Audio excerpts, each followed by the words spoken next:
Dear viewers, good evening to all of you. Today I would like to continue with the new chapter, question tag, పుట్టి ప్రశ్న. ఇంతకుముందు వీడియోలో మనము definition చూసాము, structure, కొన్ని points regarding how to form a question tag, how to construct a question tag అనేది చూసాం. ఇప్పుడు వీడియోలో ఈ క్వశ్చన్ ట్యాగ్లో స్టేట్మెంట్లో ఉండే హెల్పింగ్ వెర్బ్ చాలా ఇంపార్టెంట్ అని చెప్పారు. అస్సలు ఈ హెల్పింగ్ వెర్బ్స్ ఏంటి, స్టేట్మెంట్లో ఏముంటాయి, వాటిని ఎలా మనం ట్రీట్ చేయాలా క్వశ్చన్ ట్యాగ్కి, ఆ స్టేట్మెంట్లో ఉన్న హెల్పింగ్ వెర్బ్ని మనం ఎలా ఇక్కడ క్వశ్చన్ ట్యాగ్ అప్పుడు క్వశ్చన్ ట్యాగ్ దీనికి ఎలా వాడుకోవాలా, ఇది కనుక అర్థమైతే టెక్నిక్ ఈ చాప్టర్ ఈజీ, లేకపోతే కన్ఫ్యూజన్. తర్వాత ఇబ్బంది పడతారు అంతే, భలే కన్ఫ్యూజన్, భలే ట్రిక్కీ ఇది. చూడండి, వెర్బ్ స్టేట్మెంట్ యామ్ ఉందనుకో, చూడండి ఇక్కడ యామ్ అని ఇచ్చా, యామ్ ఉందనుకో, క్వశ్చన్ ట్యాగ్లో దాని నెగటివ్ రాయాలి. ఏది, ఒకవేళ ఆ వాక్యంలో నెగటివ్ లేకుంటే యామే ఉండే నెగటివ్ రాసే, ఆరంటై, దాన్ని ఆంటై అని మనం పలకాలి, ఆంట్ ఆంట్ ఆంట్ అని పలకాలి.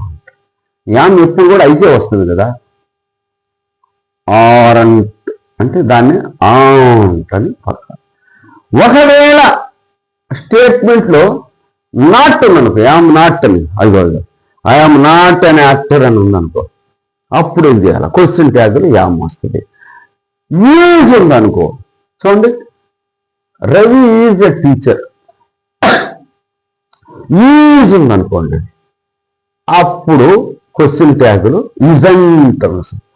ఆర్ ఉందనుకోండి, ఆరంట్, ఆరంట్ అని ఉందనుకో, ఆర్ నాట్ కానీ ఆరంట్, ఆరు, was wasn't, were weren't, has.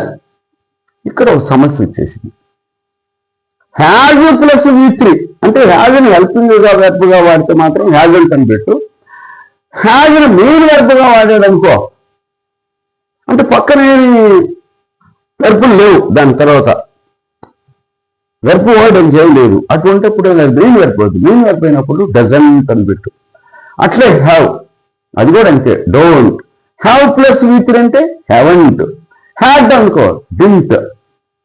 Had plus V3 ఉందనుకో, hadn't. Do, don't, does, doesn't, did, didn't, will, won't, shall, shan't, can, can't, must, mustn't, need, needn't, may, mayn't, would, wouldn't, could, couldn't, should, shouldn't, might, mightn't.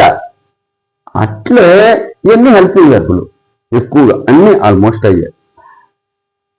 ఇక్కడ main వెర్బులు ఆడాడు అనుకో, ఇవి కాకుండా regular verbs అంటారు, like, take, eat, ఇట్టది, అప్పుడు at చేయాలి. అది ఈ లిస్ట్లో లేవు కదా, అవి వేరే కదా, రెగ్యులర్ వెర్బ్స్ అంటారు. అప్పుడు ఎట్లా, అది V1 ఫామ్లో కనుకుంటే డోంట్ వాడు, V1S ఫామ్లో కనుకుంటే డజంట్ వాడు, లైక్డ్ మాదిరి అంటే V2 వాడినట్లయితే డింట్ వాడు. ఇవి మనసులో ఉంచుకోవాలి.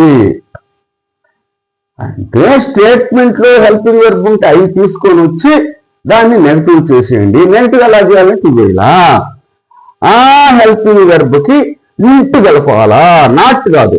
ఆ నాట్, ఆ హెల్పింగ్ వెర్బ్ ప్లస్ నాట్ వచ్చేసి కంట్రాక్టెడ్ ఫామ్, షార్టెడ్ ఫామ్ ఏంటంటే ఇంట్.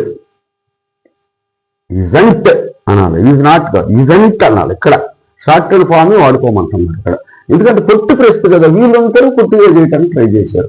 ఈజ్ నాట్ హీ అనలా, ఇజంట్, అరంట్, అట్లా అనమాట. ఇవన్నీ కూడా చాలా ఎగ్జాంపుల్ చేస్తారు, అక్కడ తెలుస్తాయి మనకు బాగా. ఇవి మనసులో ఉంచుకోండి. ఇవన్నీ కూడా హెల్పింగ్ వెర్బులు. కొన్ని హెల్పింగ్ వెర్బ్ మెయిన్ వెర్బ్ మాదిరి కూడా వాడుతున్నారు.